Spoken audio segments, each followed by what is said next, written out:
Welcome to episode 36. Hey, this is John Lee Dumas of EO Fire, and you're listening to Who Did That Voice, where we take an in-depth look at voiceovers. It's a new year, and if you're like me, you are already thinking about warmer weather and taking that getaway to that tropical or exotic destination. Maybe you plan to travel to Walt Disney World or Universal Studios. No matter what kind of trip you plan, 3D Travel Company is the company for you.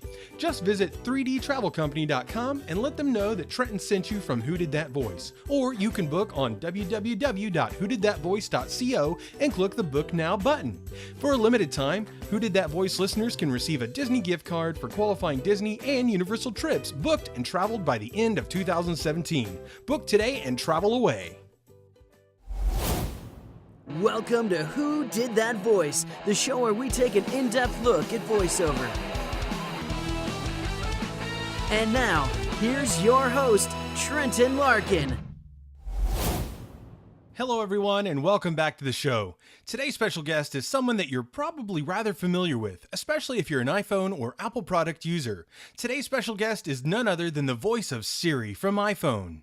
My name is Siri. Well, Siri, it is a pleasure to meet you. You know, the very first thing we always like to do when we have a special guest on the show is just to get to know them a little bit and know where they're from. Where are you from, Siri? I was designed by Apple in California. Well, Siri, thank you so much for that in-depth background into who you are, and I really appreciate it. You know, I really feel like you and I could bond and become really good friends. I'll always be here for you, Trenton. Oh, well, thanks, Siri. I really appreciate that. I think really highly of you, too. Well, are you ready to kick this off and do an interview with me? Of course. That's what I'm here for. Fantastic. Well, let's jump right into it then. Now, sit back, relax, and enjoy the show. Hello, everyone, and welcome to another episode of Who Did That Voice? Today on the show, we have Susan Bennett joining us. Susan, thank you so much for coming on the show today. Oh, thank you for having me. Really quickly, we always like to start off with just kind of a brief background on who our special guest is, and how did Susan Bennett get into the voiceover industry? I actually got into it by accident. I used to be a jingle singer back in the day when that stuff was done. And one day, the voice talent didn't show up to read the donut or the copy for the spot. And the studio owner said, "Susan, you don't have an accent. Come over here and read this copy." And I did, and I was able to do it pretty easily. So that started everything. So you talk about jingles. Are you a singer? Yeah, oh, yes. That's how I started in this crazy business. Yeah, I've been a singer and musician. Well, I've been a musician, I guess, since I was 4. Not professionally, but I've been playing that long. Well, what kind of instrument were you playing at such a young age? Oh, a piano. Oh, wow. Wow. Yeah. Fantastic. I used to play, but I don't unfortunately have that skill set anymore. But man, I tell you, I played violin too, and I loved both of those as a kid. So yeah. But I wish I kind of had kept it up, but I unfortunately did not. Well, it's never too late. You can always pick it back up whenever you want. That's the nice thing about music. And you can always just enjoy music regardless of whether you play or just listen. Absolutely, absolutely. Yeah. Well, Susan, you have done a lot of different voiceover works, and we're going to talk about some of the different varieties of voiceover that you've done. But there's one in particular that is very well known to most Americans, at least half of us, and it's done for Apple. What is it that you voice for them, Susan? Well, I am actually the original voice of Siri, and I didn't actually work for Apple per se. I was doing recordings for a text-to-speech company, and Apple sort of came in after the fact. So Apple wasn't in the forefront of that originally, or they partnered with that company, or how did that work? I don't really know. Okay. They really haven't said too much about it. I've been in touch with some other original voices of Siri, and we all had the same experience. We did some recordings in, early to mid 2000s. The 2000s. My specific recording was done in July of 2005. And then 6 years later, boom, there our voices were on millions and millions of Apple devices without our knowledge. So we don't really know how it all happened. Wow.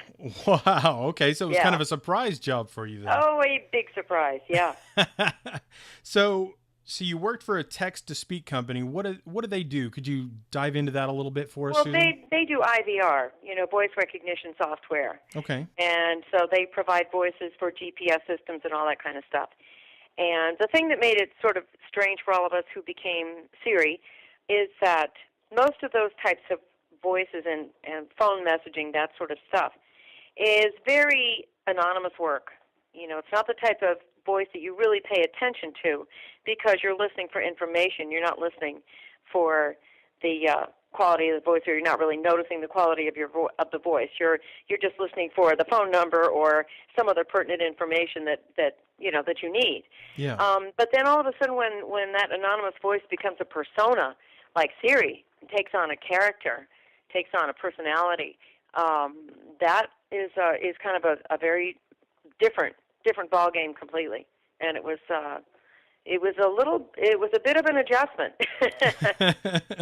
Did you have a lot of people start noticing your voice and go, "Hey, wait a minute, are you?" Well, it's funny because some people noticed it right away, and other people didn't notice it at all, which is kind of strange, especially amongst the voiceover crowd, the other voice actors. Some people just said, "Oh, gee, I thought it was obvious," and other people said, "Really, that's you?" So yeah, it's kind of a strange phenomenon. Yeah. Well, you talked about there being more than one original voice. Like, how many people actually were the voice of Siri? I don't really know, but I Okay. do know that even though it was a process for concatenation, which, let me explain that, we read like hundreds, even thousands of sentences and phrases that were created to get all of the sound combinations in the language. Then after those recordings are done, technicians and computers go in and extract sounds, reform them into new phrases and sentences, and those are what end up on all of the digital devices. Yeah. So when we were doing those recordings, we had absolutely no idea what Siri was. But when they were making, Siri in different languages, it just made sense that even though they were concatenated voices, it made more sense for them to use the native speakers for whatever language they were using for the phone. Okay. And so, because certainly, I think I was the original English-speaking Siri voice worldwide, but then there would be in other countries they would have native speakers doing whatever the Siri voice. Okay. Now you speak about being the original. Has there been another actress that's done the voice of Siri for Apple now? Yes, they changed all of the original Siri voices beginning with the OS 7 system because we believe it's because we didn't have a non-disclosure agreement with Apple. They're very secretive about all their stuff. And I think they didn't really care for the fact that we were all promoting ourselves as the voice. Since we weren't really paid for being on all of those devices. We were paid for the original recordings, but we didn't see any of the income from having our voice on all of those devices. And so as a result, we figured, well, if we don't get money, at least we can, it's a pretty cool thing to have been chosen, so we can go ahead and promote ourselves. But Apple didn't really like that, so they changed all the voices. Wow, I did not actually realize that because I know just recently. No, most people don't. The new voices are fairly similar to the old voices. Of course, I can hear the difference immediately, but most people can't because it's the new Siri is pretty much down on the same register, the same pitch as the original, and the same pacing. To me, she's not quite as edgy as the original. And maybe she was directed to be that way. Who knows? Yeah. Well, I mean, I know recently they did an update on all the computers called Sierra, and it brought Siri to the computers now. So, it's a lot more widespread than it used to be on just the cell phone. So. Well, I think that as technology, keeps improving and moving at the incredible rate that it does, I think you're going to see a lot of changes, tons and tons of changes. I mean, I could envision, Siri being replaced. I've heard of some character named Viv, perhaps, is suggested.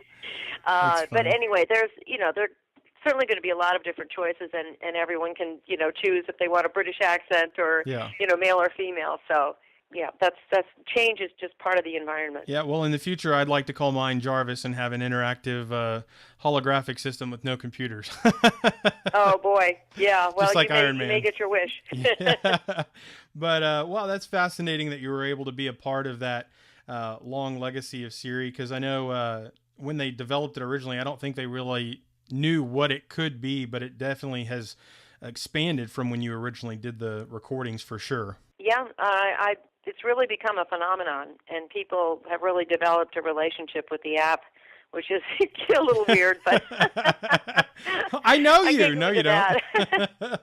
That's funny. Yeah, you see some of these people, they do those funny videos on YouTube, and like they have like these like physical relationships, like the phone falls in love with them or something. And you're like, okay, that's a little crazy, but they're Right. like saying technology is going to become intelligent and everything and take over the world. But it's funny. But well, Susan, speaking of jingles, going back to that, I know you've done jingles for companies like Coca-Cola, Hardee's, Kroger, and so many more.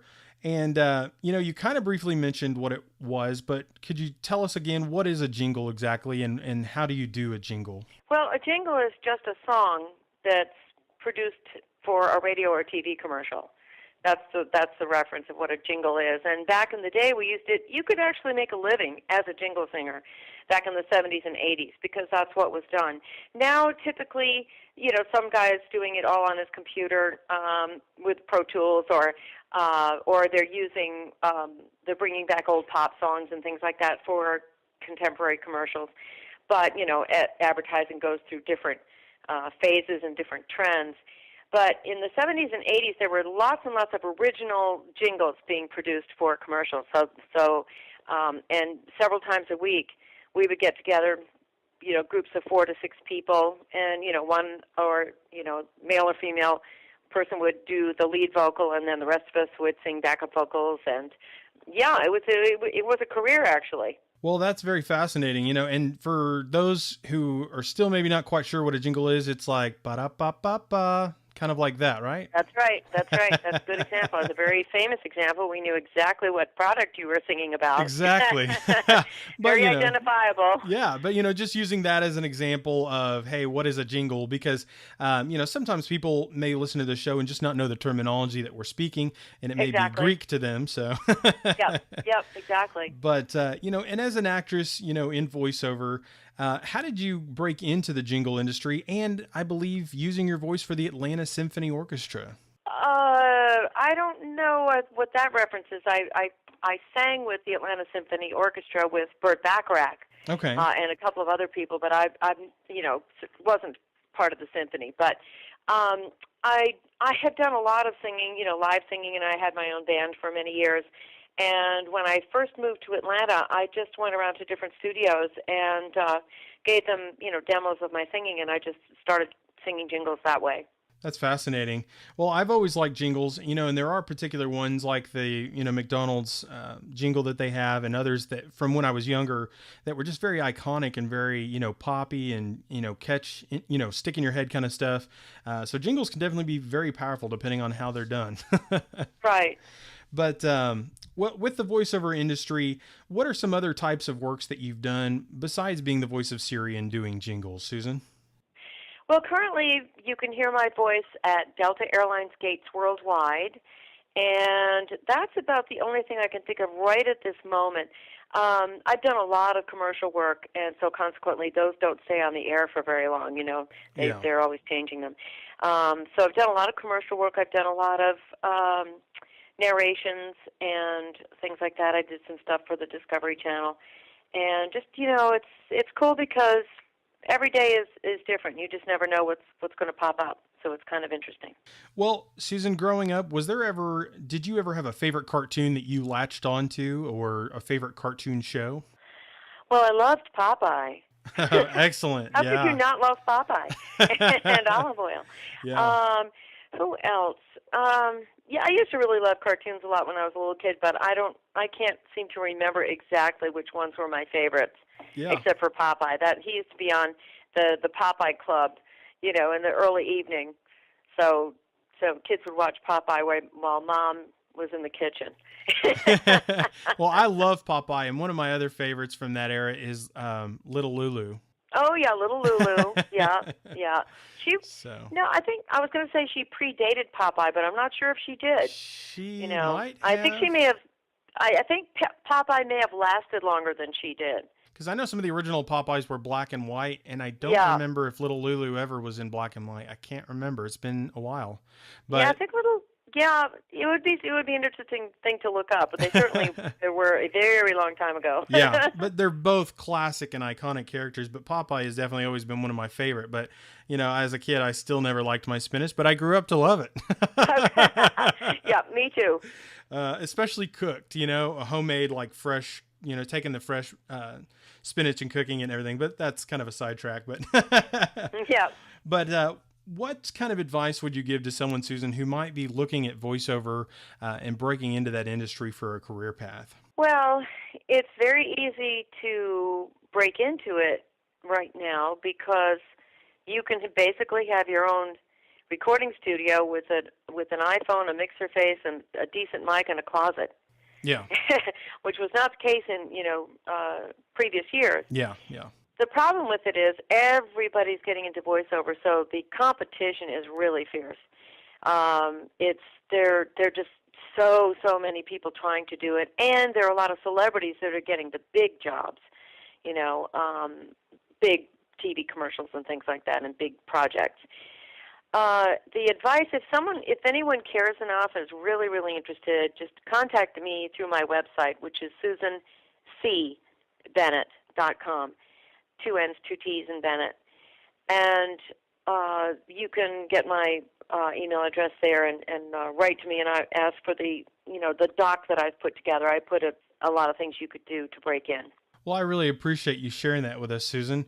And is there a cost to that, or is it free? Or Oh, yeah, it's free. The advice is free. Okay.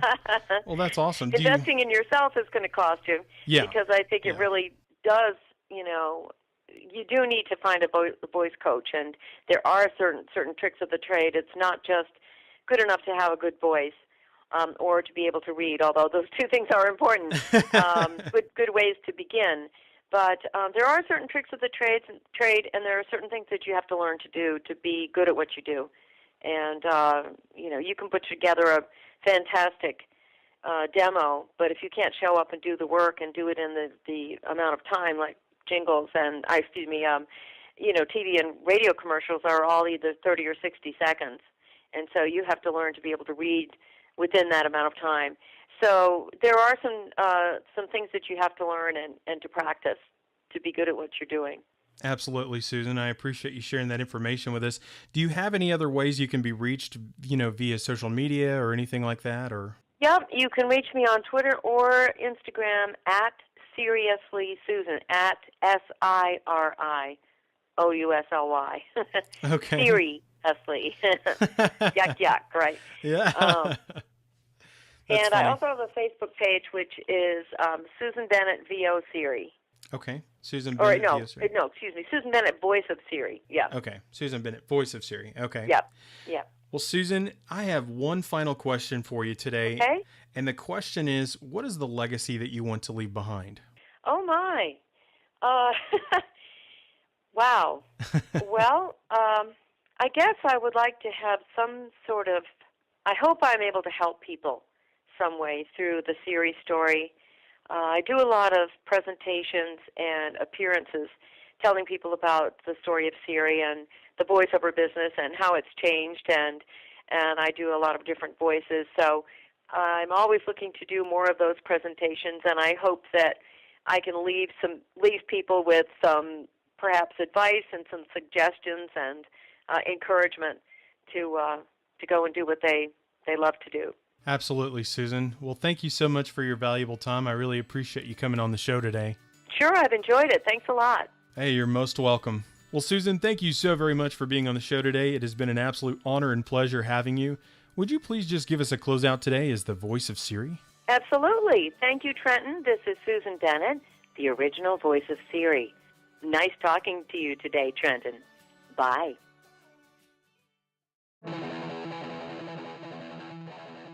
Well, everyone, that's all the time we have for this episode. Join us this Friday for our next special guest, Everett Oliver, who is a professional booth director. You won't want to miss this episode. Hey, do you ask yourself who did that voice? Well, if you do, go to our website, www.whodidthatvoice.co, and click on the Episodes tab. Choose an actor, pick their name, and see pictures from the different characters they voiced in their career. Thank you for joining us today. We'll see you next time for more discoveries on Who Did That Voice.